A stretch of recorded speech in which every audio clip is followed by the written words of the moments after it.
സങ്കീർത്തനങ്ങൾ 22. എന്റെ ദൈവമേ, എന്റെ ദൈവമേ, നീ എന്നെ കൈവിട്ടത് എന്ത്? എന്നെ രക്ഷിക്കാതെയും എന്റെ ഞരക്കത്തിന്റെ വാക്കുകൾ കേൾക്കാതെയും അകന്നു നിൽക്കുന്നത് എന്ത്? എന്റെ ദൈവമേ, ഞാൻ പകൽ സമയത്ത് വിളിക്കുന്നു, എങ്കിലും നീ ഉത്തരം നൽകുന്നില്ല. രാത്രികാലത്തും ഞാൻ വിളിക്കുന്നു, എനിക്ക് ഒട്ടും മൗനതയില്ല. ഇസ്രായേലിന്റെ സ്തുതികളിന്മേൽ വസിക്കുന്നവനെ, നീ പരിശുദ്ധൻ ആകുന്നുവല്ലോ.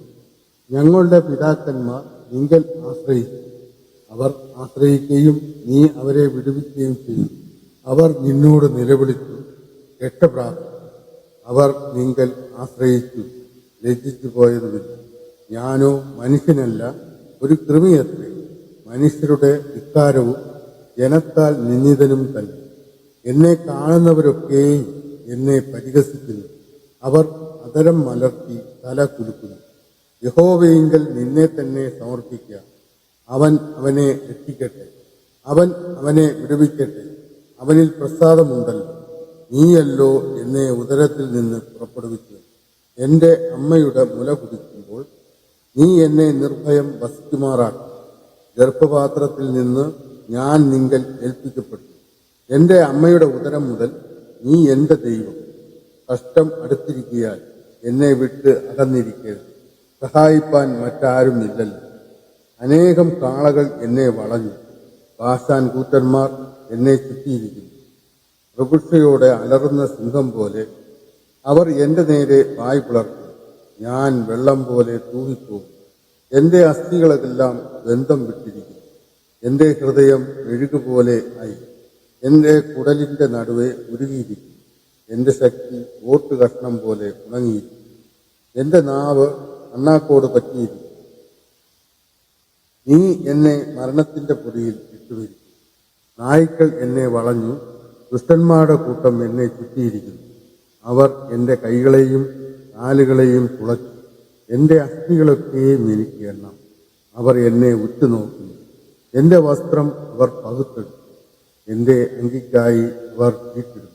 നീയോ യഹോവേ, അകന്നിരിക്കരുതേ. എന്റെ തുണയായുള്ളവേ, എന്നെ സഹായിപ്പാൻ വേഗം വരണമേ. വാളിങ്കൽ നിന്ന് എന്റെ പ്രാണനെയും നായുടെ കയ്യിൽ നിന്ന് എന്റെ ജീവനെയും വിടുവിക്കണമേ. സിംഹത്തിന്റെ വായിൽ നിന്ന് എന്നെ രക്ഷിക്കണമേ. കാട്ടുപോത്തുകളുടെ കൊമ്പുകൾക്കിടയിൽ നീ എനിക്ക് ഉത്തരം അരുളുന്നു. ഞാൻ നിന്റെ നാമത്തെ എന്റെ സഹോദരന്മാരോട് കീർത്തിക്കും. സഭാമധ്യേ ഞാൻ നിന്നെ സ്തുതിക്കും. യഹോവ ഭക്തന്മാരെ, അവനെ സ്തുതിപ്പിക്കും. യാക്കോബിന്റെ സകല സന്തതിയുമായുള്ളവരെ, അവനെ മഹത്വപ്പെടുത്തി. ഇസ്രായേലിന്റെ സർവ്വ സന്തതിയുമായുള്ളവരെ, അവനെ ഭയപ്പെടുവീൻ. അരിഷ്ടന്റെ അരിഷ്ടത അവൻ നിരസിച്ചില്ല, വെറുത്തതുമില്ല. തന്റെ മുഖം അവന് മറച്ചതുമില്ല. തന്നെ വിളിച്ചപേക്ഷിച്ചപ്പോൾ കേൾക്കുകയത്രേ ചെയ്തു. മഹാസഭയിൽ എനിക്ക് പ്രശംസ നിങ്കൽ നിന്ന് വരുന്നു. അവന്റെ ഭക്തന്മാർ കാണുകെ ഞാൻ എന്റെ നേർച്ചകളെ കഴിക്കും. എളിയവർ ഇന്ന് തൃപ്തന്മാരാകും. യഹോവയെ അന്വേഷിക്കുന്നവർ അവനെ സ്തുതിക്കും. നിങ്ങളുടെ ഹൃദയം എന്നേക്കും സുഖത്തോടിരിക്കട്ടെ. ഭൂമിയുടെ അറുതികളൊക്കെയും ഓർത്ത് യഹോവയെങ്കിലേക്ക് തിരിക്കും. ജാതികളുടെ വംശങ്ങളൊക്കെയും നിന്റെ മുമ്പാകെ നമസ്കരിക്കും. രാജത്വം യഹോവയ്ക്കുള്ളതല്ല, അവൻ ജാതികളെ ഭരിക്കുന്നു. ഭൂമിയിൽ പുഷ്ടിയുള്ളവരൊക്കെയും ഭക്ഷിച്ച് ആരാധിക്കും. പൊടിയിലേക്ക് ഇറങ്ങുന്നവരെല്ലാവരും അവന്റെ മുമ്പാകെ കുമ്പിടും. തന്റെ പ്രാണനെ രക്ഷിപ്പാൻ കഴിയാത്തവനും കൂടെ ഒരു സന്തതി അവനെ സേവിക്കും. വരുന്ന തലമുറയോട് യഹോവയെക്കുറിച്ച് കീർത്തിക്കും. അവർ വന്ന് ജനിപ്പാനുള്ള ജനത്തോട് അവൻ നിവർത്തിച്ചിരിക്കുന്നു എന്ന് അവന്റെ നീതിയെ വിളിക്കും. മത്തായി എഴുതിയ സുവിശേഷം 14-ാം അധ്യായം. ആ കാലത്ത് ഇടപ്രഭുവായ ഹെരോദാവ് യേശുവിന്റെ സ്തുതി കേട്ടിട്ട്, അവൻ യോഹന്നാൻ സ്നാപകൻ, അവൻ മരിച്ചവരുടെ ഇടയിൽ നിന്ന് ഉയർത്തും, അതുകൊണ്ടാകുന്നു ഈ ശക്തികൾ അവനിൽ വ്യാപരിക്കുന്നത് എന്ന് തന്റെ ഭൃത്യന്മാരോട് പറഞ്ഞു. ഹെരോദാവ് തന്റെ സഹോദരനായ ഫിലിപ്പോസിന്റെ ഭാര്യ ഹെരോദ്യ നിമിത്തം, അവൾ നിനക്ക് ഭാര്യയായി ഇരിക്കുന്നത് വിഹിതമല്ല എന്ന് യോഹന്നാൻ അവനോട് പറഞ്ഞതുകൊണ്ട് തന്നെ അവനെ പിടിച്ചുകെട്ടി തടവിൽ ആക്കിയിരുന്നു. അവനെ കൊല്ലുവാൻ മനസ്സുണ്ടായിട്ട് പുരുഷാരം അവനെ പ്രവാചകൻ എന്ന് എണ്ണുകയാൽ അവരെ ഭയപ്പെട്ടു. എന്നാൽ ഹെരോദാവിന്റെ ജനന ദിവസം ആയപ്പോൾ ഹെരോദ്യയുടെ മകൾ സഭാമധ്യേ നൃത്തം ചെയ്തു ഹെരോദാവിന്റെ പ്രസാദിപ്പിച്ചു. അതുകൊണ്ട് എന്ത് ചോദിച്ചാലും അവൾക്ക് കൊടുക്കും എന്ന് അവൻ സത്യം ചെയ്തു വാക്കുക.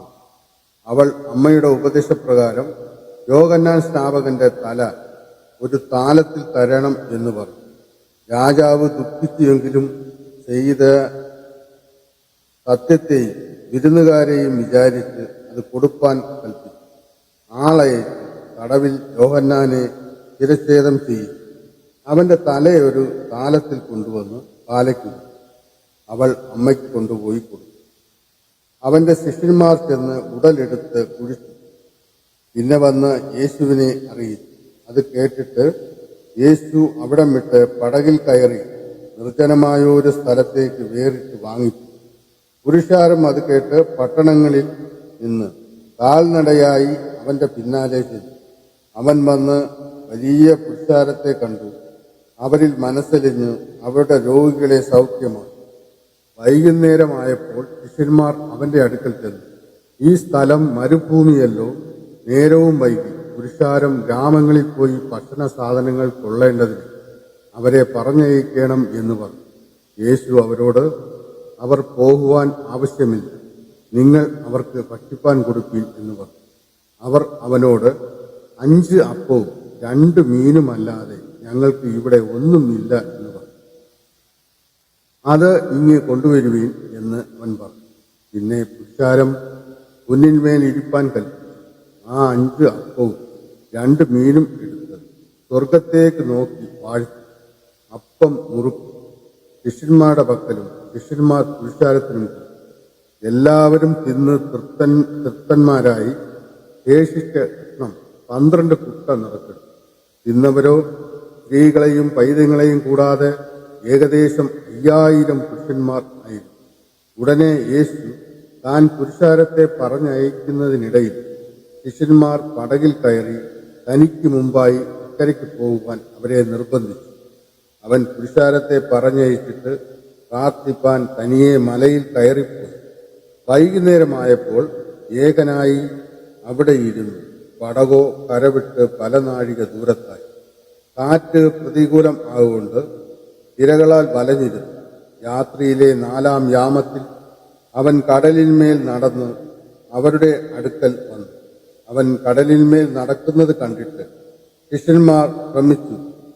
അത് ഒരു ഭൂതം എന്ന് പറഞ്ഞ് പേടിച്ച് നിലവിളിച്ചു. ഉടനെ യേശു അവരോട്, ധൈര്യപ്പെടുവീൻ, ഞാനാകുന്നു, പേടിക്കേണ്ട എന്ന് പറഞ്ഞു.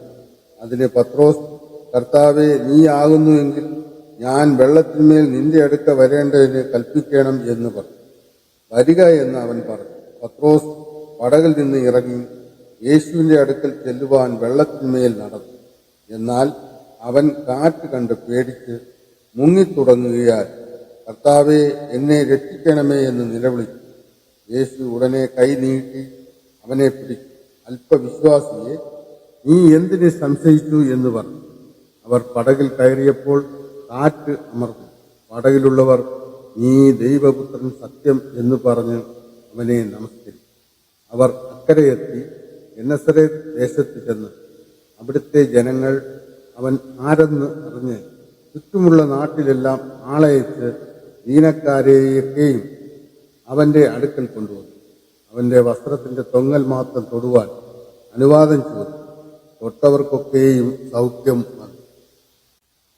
അപ്പോസ്തലനായ പൗലോസ് റോമർക്ക് എഴുതിയ ലേഖനം 14-ാം അധ്യായം.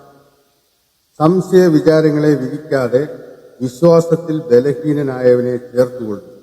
ഒരുവൻ എല്ലാം തിന്നാമെന്ന് വിശ്വസിക്കുന്നു, ബലഹീനനോ സസ്യാദികളെ തിന്നുന്നു. തിന്നുന്നവൻ തിന്നാത്തവനെ ധിക്കരിക്കരുത്, തിന്നാത്തവൻ തിന്നുന്നവനെ വിധിക്കരുത്. ദൈവം അവനെ കൈക്കൊണ്ടിരിക്കുന്നുവല്ലോ. മറ്റൊരുത്തന്റെ ദാസനെ വിധിപ്പാൻ നീ ആർ?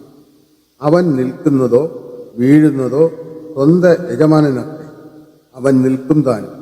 അവനെ നിൽക്കുമാറാക്കുവാൻ കർത്താവിന് കഴിയുമല്ലോ. ഒരുവൻ ഒരു ദിവസത്തേക്കാൾ മറ്റൊരു ദിവസത്തെ മാനിക്കുന്നു, വേറൊരുവൻ സകല ദിവസങ്ങളെയും മാനിക്കുന്നു. ഓരോരുത്തൻ താന്താന്റെ മനസ്സിൽ ഉറച്ചിരിക്കട്ടെ. ദിവസത്തെ ആദരിക്കുന്നവൻ കർത്താവിനായി ആദരിക്കുന്നു, തിന്നുന്നവൻ കർത്താവിനായി തിന്നുന്നു. അവൻ ദൈവത്തെ സ്തുതിക്കുന്നുവല്ലോ. തിന്നാത്തവൻ കർത്താവിനായി തിന്നാതിരിക്കുന്നു, അവനും ദൈവത്തെ സ്തുതിക്കുന്നു. നമ്മിൽ ആരും തനിക്കായി തന്നെ ജീവിക്കുന്നില്ല, ആരും തനിക്കായി തന്നെ മരിക്കുന്നതുമില്ല. ജീവിക്കുന്നു എങ്കിൽ നാം കർത്താവിനായി ജീവിക്കുന്നു, മരിക്കുന്നു എങ്കിൽ കർത്താവിനായി മരിക്കുന്നു. അതുകൊണ്ട് ജീവിക്കുന്നു എങ്കിലും മരിക്കുന്നു എങ്കിലും നാം കർത്താവിനുള്ളവർ തന്നെ. മരിച്ചവർക്കും ജീവിച്ചിരിക്കുന്നവർക്കും കർത്താവ് ആകേണ്ടതിനല്ലോ ക്രിസ്തു മരിക്കുകയും ഉയർക്കുകയും ചെയ്തു.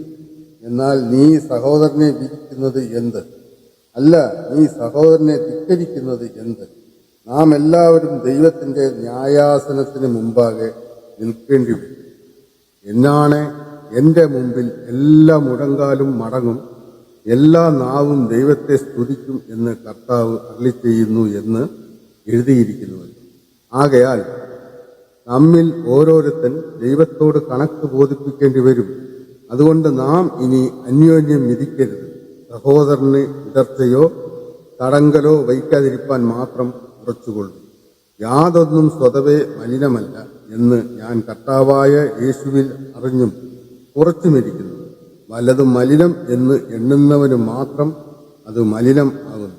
നിന്റെ ഭക്ഷണ നിമിത്തം സഹോദരനെ വ്യസനിപ്പിച്ചാൽ നീ സ്നേഹപ്രകാരം നടക്കുന്നില്ല. ആർക്കു വേണ്ടി ക്രിസ്തു മരിച്ചുവോ അവനെ നിന്റെ ഭക്ഷണം കൊണ്ട് നശിപ്പിക്കരുത്. നിങ്ങളുടെ നന്മയ്ക്ക് ദൂഷണം വരുത്തരുത്. ദൈവരാജ്യം ഭക്ഷണവും പാനീയവുമല്ല, നീതിയും സമാധാനവും പരിശുദ്ധ ആത്മാവിൽ സന്തോഷവും അത്രേ. അതിൽ ക്രിസ്തുവിനെ സേവിക്കുന്നവൻ ദൈവത്തെ പ്രസാദിപ്പിക്കുന്നവനും മനുഷ്യർക്ക് കൊള്ളാകുന്നവനും തന്നെ. ആകയാൽ നാം സമാധാനത്തിനും അന്യോന്യം ആത്മീക വർധനയ്ക്കും ഉള്ളതിനെ ശ്രമിച്ചുകൊള്ളുക. ഭക്ഷണം നിമിത്തം ദൈവ നിർമ്മാണത്തെ അഴിക്കരുത്. എല്ലാം ശുദ്ധം തന്നെ. എങ്കിലും ഇടർച്ച വർത്തുമാറ് തിന്നുന്ന മനുഷ്യന് അത് ദോഷമത്രേ. മാംസം തിന്നാതെയും വീഞ്ഞു കുടിക്കാതെയും സഹോദരന് ഇടർച്ച വരുത്തുന്ന യാതൊന്നും ചെയ്യാതെയും ഇരിക്കുന്നത് നല്ലത്. നിനക്കുള്ള വിശ്വാസം ദൈവസന്നിധിയിൽ നിനക്ക് തന്നെ ഇരിക്കട്ടെ. താൻ സ്വീകരിക്കുന്നതിൽ തന്നെത്താൻ വിധിക്കാത്തവൻ ഭാഗ്യവാൻ. എന്നാൽ സംശയിക്കുന്നവൻ തിന്നുന്നുവെങ്കിൽ അത് വിശ്വാസത്തിൽ നിന്ന് ഉത്ഭവിക്കാകൊണ്ട് അവൻ കുറ്റക്കാരനായിരിക്കും. വിശ്വാസത്തിൽ നിന്ന് ഉത്ഭവിക്കാത്തതൊക്കെയും പാപമത്രേ. യാക്കോബ് എഴുതിയ ലേഖനം 1-ാം അധ്യായം. ദൈവത്തിന്റെയും കർത്താവായ യേശുക്രിസ്തുവിന്റെയും ദാസനായ യാക്കോബ് എഴുതുന്നത്, ചിതറിപ്പാർക്കുന്ന 12 ഗോത്രങ്ങൾക്കും വന്ന്, എന്റെ സഹോദരന്മാരെ, നിങ്ങൾ വിവിധ പരീക്ഷകളിൽ അകപ്പെടുമ്പോൾ നിങ്ങളുടെ വിശ്വാസത്തിന്റെ പരിശോധന സ്ഥിരതയുളവാക്കുന്നു എന്ന് അറിഞ്ഞ് അത് അശേഷം സന്തോഷം എന്ന് എണ്ണുക. എന്നാൽ നിങ്ങൾ ഒന്നിലും കുറവില്ലാതെ തികഞ്ഞവരും സമ്പൂർണരും ആകേണ്ടതിന് സ്ഥിരതയ്ക്ക് തികഞ്ഞ പ്രവൃത്തി ഉണ്ടാകട്ടെ. നിങ്ങളിൽ ഓരോരുത്തന് ജ്ഞാനം കുറവാകുന്നു എങ്കിൽ സ്പർശിക്കാതെ എല്ലാവർക്കും ഔദാര്യമായി കൊടുക്കുന്നവനായ ദൈവത്തോട് യാചിക്കട്ടെ. അപ്പോൾ അവന് ലഭിക്കും. എന്നാൽ അവൻ ഒന്നും സംശയിക്കാതെ വിശ്വാസത്തോടെ യാചിക്കണം. സംശയിക്കുന്നവൻ കാറ്റടിച്ച് അലയുന്ന കടൽ തിരക്ക് സമൻ. ഇങ്ങനെയുള്ള മനുഷ്യൻ കർത്താവിങ്കൽ നിന്ന് വല്ലതും ലഭിക്കുമെന്ന് നിരൂപിക്കരുത്. ഇരുമനസ്സുള്ള മനുഷ്യൻ തന്റെ വഴികളിലൊക്കെയും അസ്ഥിരൻ ആകുന്നു. എന്നാൽ എളിയ സഹോദരൻ തന്റെ ഉയർച്ചയിലും ധനവാനോ പുല്ലിന്റെ പൂ പോലെ ഒഴിഞ്ഞു പോകുന്നവനാകയാൽ തന്റെ എളിമയിലും പ്രശംസിക്കട്ടെ. സൂര്യൻ ഉഷ്ണക്കാറ്റോടെ ഉദിച്ചിട്ട് പുല്ല് ഉണങ്ങി പൂ ഉതിർന്ന് അതിന്റെ രൂപഭംഗി കെട്ടുപോകുന്നു. അതുപോലെ ധനവാനും തന്റെ പ്രയത്നങ്ങളിൽ വാടിപ്പോകും. പരീക്ഷ സഹിക്കുന്ന മനുഷ്യൻ ഭാഗ്യവാൻ. അവൻ കൊള്ളാവുന്നവനായി തെളിഞ്ഞ ശേഷം കർത്താവ് തന്നെ സ്നേഹിക്കുന്നവർക്ക് വാഗ്ദത്തം ചെയ്ത ജീവകിരീടം പ്രാപിക്കും. പരീക്ഷിക്കപ്പെടുമ്പോൾ ഞാൻ ദൈവത്താൽ പരീക്ഷിക്കപ്പെടുന്നു എന്ന് ആരും പറയരുത്. ദൈവം ദോഷങ്ങളാൽ പരീക്ഷിക്കപ്പെടാത്തവൻ ആകുന്നു. താൻ ആരെയും പരീക്ഷിക്കുന്നതുമില്ല.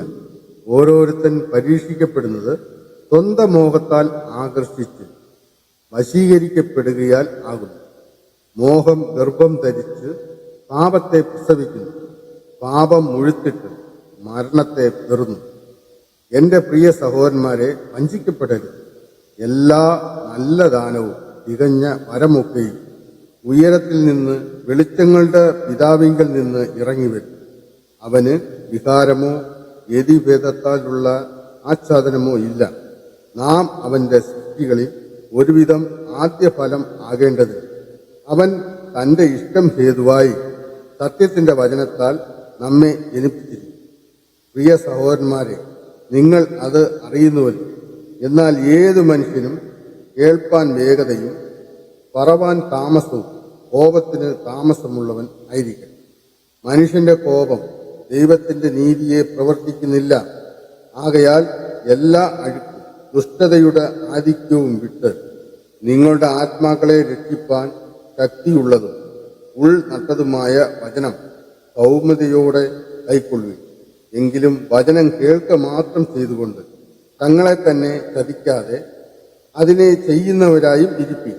ഒരുത്തൻ വചനം കേൾക്കുന്നവൻ എങ്കിലും ചെയ്യാത്തവനായിരുന്നാൽ അവൻ തന്റെ സ്വാഭാവിക മുഖം കണ്ണാടിയിൽ നോക്കുന്ന ആളോട് ഒക്കുന്നു.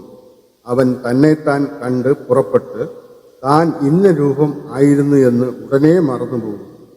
സ്വാതന്ത്ര്യത്തിന്റെ തികഞ്ഞ ന്യായപ്രമാണം ഉറ്റുനോക്കി അതിൽ നിലനിൽക്കുന്നവനോ കേട്ട് മറക്കുന്നവനല്ല, പ്രവൃത്തി ചെയ്യുന്നവനായി താൻ ചെയ്യുന്നതിൽ ഭാഗ്യവാൻ ആകും.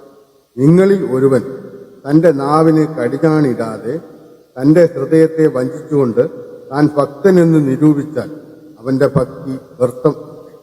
പിതാവായ ദൈവത്തിന്റെ മുമ്പാകെ ശുദ്ധവും നിർമ്മലവുമായുള്ള ഭക്തിയോ അനാഥരെയും വിധവമാരെയും അവരുടെ സങ്കടത്തിൽ ചെന്ന് കാണുന്നതും രോഗത്താലുള്ള കളങ്കം പറ്റാതെ വണ്ണം തന്നെത്താൻ കാത്തുകൊള്ളുന്നതും ആകുന്നു.